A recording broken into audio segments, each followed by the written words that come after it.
Good afternoon. I am Tanuja Date for this lecture on power method for finding eigenvalues. Now, what are the learning outcomes?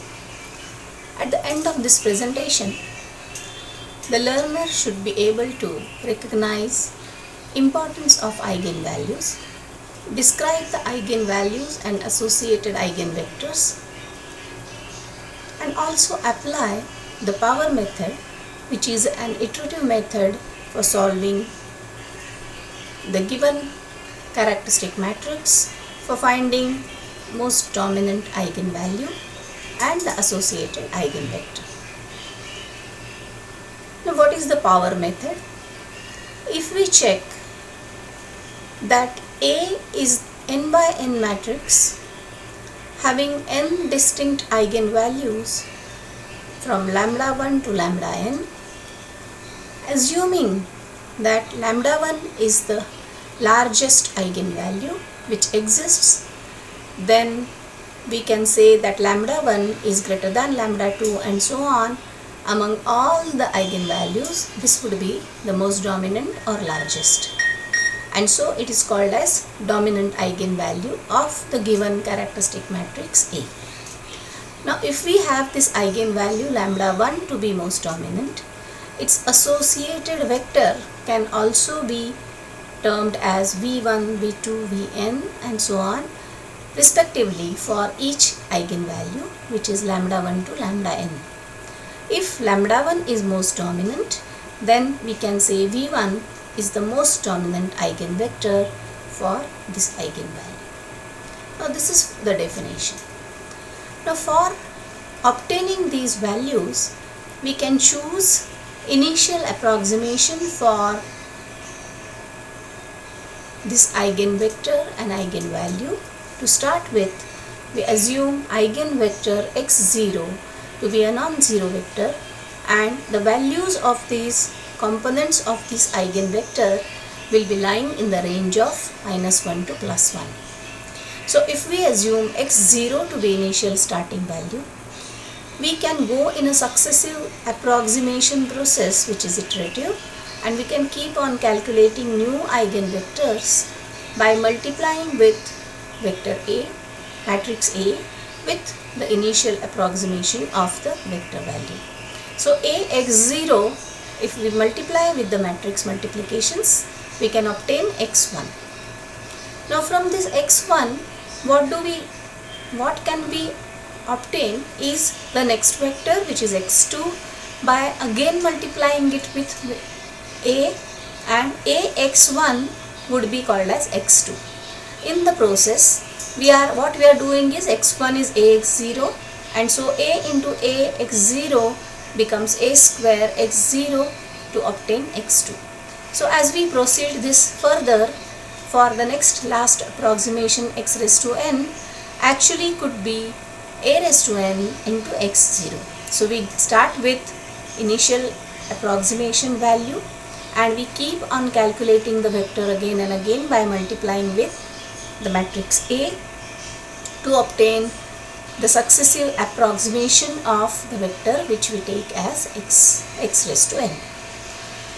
Now, x raised to n are approximation to corresponding eigenvector of the dominant eigenvalue when appropriately scaled. Now, what do we mean by scaling? When we do this calculation, we get values of the components which are of eigenvector. They may not lie in the range of -1 to +1, and so we have to convert it by taking a common factor to convert it into, take the common factor out, and by dividing to the component values with this value, we can convert the vector again in the range of -1 to +1. That is called as scaling. When we look at this theorem, this is called as Rayleigh quotient, where lambda, the eigenvalue, can be calculated from Ax into x divided by x into x. Now, these x are eigenvectors which we have calculated, and if we take any a value of x, then we can take this equation a into x equal to lambda into x. Now when we separate out lambda as a common scaling factor, what remains is x. Now in this, on left hand side x is a newly calculated vector value, whereas on right hand side this would be the next approximation. So though x is seen on both sides, their values are not seen. So if we understand this, using this equation we can find out lambda, which is eigenvalue, most dominant eigenvalue, and this is called as Rayleigh quotient. This is just a theorem for understanding what do we do in power method. To understand this, if we take example of this, we can see that we are asked to find out the dominant eigenvalue for the matrix given by A equal to 3, 5, 3, 1. With initial approximation of the vector, we are taking x0 as 0.5 and 0.5. Now this starting value could be 0, 1, 1, 0, minus 1, 0, 0, minus 1, or any value which lies between minus 1 to plus 1. This is just one arbitrary value which we have taken, and if we continue with the process, as we kept on calculating the successive approximation for the vectors, x1 can be calculated as A into x0. Now this is our A matrix multiplied by this x0 value, we get x1 value. Now x1 value comes to be 4, 2. If we keep it as it is, we can continue multiplying it with A to obtain the next approximation as x2. But here we are not using that scaling. If we decide to take scaling in this case, what we would be doing in the previous matrix, we have an option of taking out 4 and then write this as 1 and 0.5, or we can take 2 out as a scaling factor and we can write this as 2 and 1. There are two different methods, and so both type of scalings are observed in two different methods.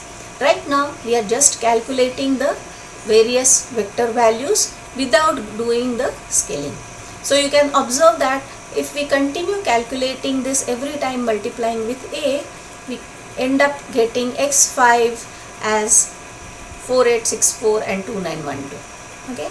Now for this, if we decide to use that Rayleigh coefficient for calculation of lambda value, we can pick up these values and we can use them. So for x1, as I said, we are taking 2 out and we scale it down to 2, 1. Then we can use this 2, 1 for next calculation. You can scale it down by taking 14 outside and convert the vector as 1.57 into 1 and 1. Same is true for all these values. You can observe we are taking lower value out and we are converting it into 1.71, 1.6551 and 1.671. If we continue with this approximation, finally the most dominant eigenvalue can be calculated by considering the equation which we have written as